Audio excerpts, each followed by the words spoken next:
Hi, xin chào tất cả các bạn. Mời các bạn vào chương trình học tiếng Lào với Pachai. Lâu lắm rồi không được gặp các bạn, cũng xin lỗi với các bạn. Hôm nay chúng ta sẽ lại gặp nhau với bài học rất đặc biệt, đó là cách phát âm dấu trong tiếng Lào nha các bạn.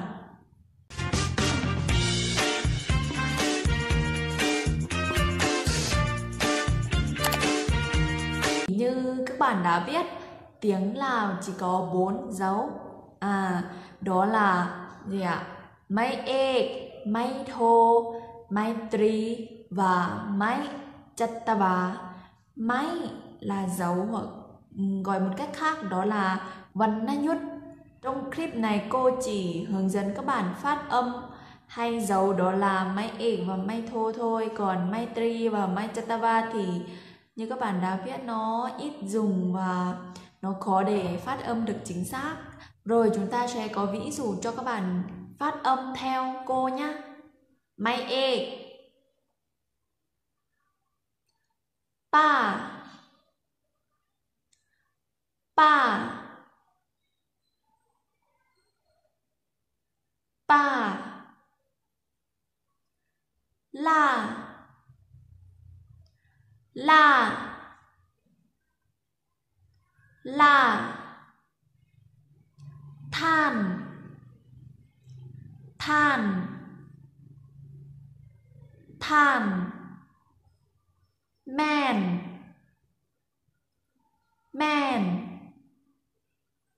man, khanh, khanh, khanh, tang, tang, tang. Rồi máy ếch nó sẽ có 3 đặc điểm, đó là cao thẳng, mạnh và nhanh. Cao thẳng là gì ạ? Như là pa, pa nó sẽ cao lên đúng không? Giọng nó cao, cao nó thẳng giống như dấu của nó luôn, thẳng. Pa, mạnh, hơi mạnh một chút, không phải là vì là chúng ta tập phát âm nên cô sẽ dạy các bạn phát âm cho nó chuẩn, nhưng thực ra thì khi mình nói thật sự trên thực tế á, thì nó cũng bình thường thôi, không cần phải mạnh lắm. Ok, còn máy thô nó sẽ đặc biệt hơn một chút vì là nó có hai cách để phát âm. Cách phát âm thứ nhất đó là với phụ âm thấp hay là phụ âm ngang. Còn cách thứ hai đó là phát âm với phụ âm cao. Sa, sa, sa. Đây, đây, đây. Pè, pè, pè. Chia, chia, chia. Hong, hong, hong. Mông, mông, mông. Ok, đây là cách phát âm với phụ âm thấp hay là phụ âm ngang. Nó sẽ có đặc điểm như là cao, cao nhưng mà nó sẽ dần dần cao và nó sẽ hơi nhẹ nhàng một chút và trầm, như là pa, pa nha, không phải pa. Có nhiều người tưởng tượng như là dấu nặng hay là dấu sắc trong tiếng Việt, nhưng mà thực ra thì không phải.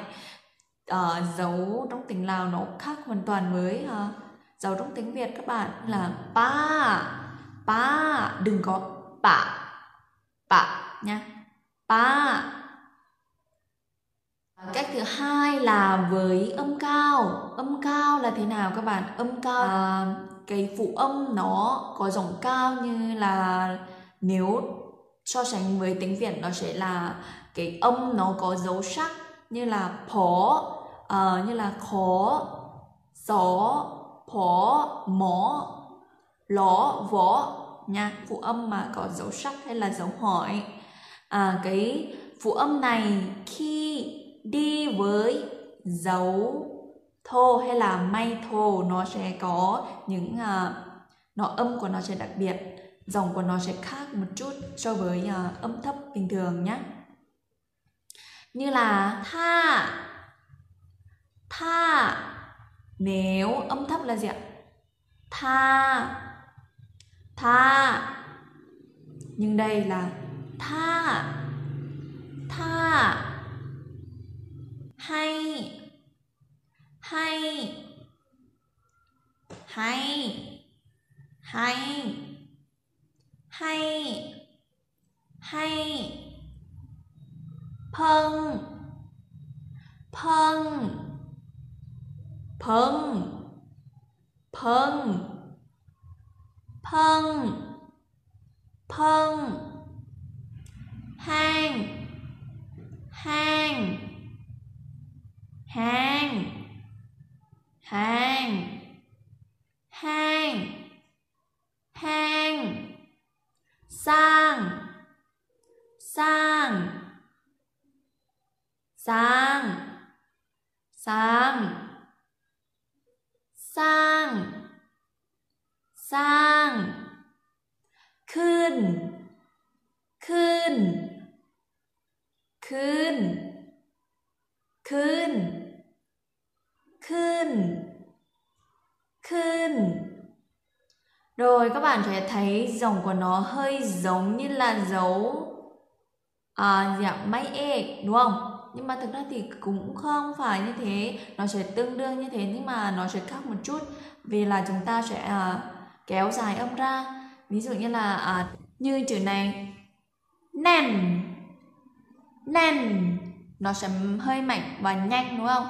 Còn nếu mấy thô với chữ nổ nó sẽ là nen, nen, nen. Nó sẽ kéo dài âm ra và nó sẽ hơi chậm hơn. Ok, rồi cô cũng mong rằng các bạn sẽ phát âm được chuẩn hơn và tốt hơn nếu xem clip video này xong. Và nếu chưa biết phát âm cái chữ khác, muốn biết là mình phát âm được chuẩn hay chưa, thì các bạn có thể ghi âm và gửi cô qua WhatsApp của cô cũng được. Rồi, hôm nay chúng ta sẽ gặp nhau từng này thôi. Cảm ơn các bạn đã xem video của cô hôm nay. Và chúng ta sẽ gặp lại với các clip video sau. Các bạn nhớ theo dõi cô. Ok, bye bye.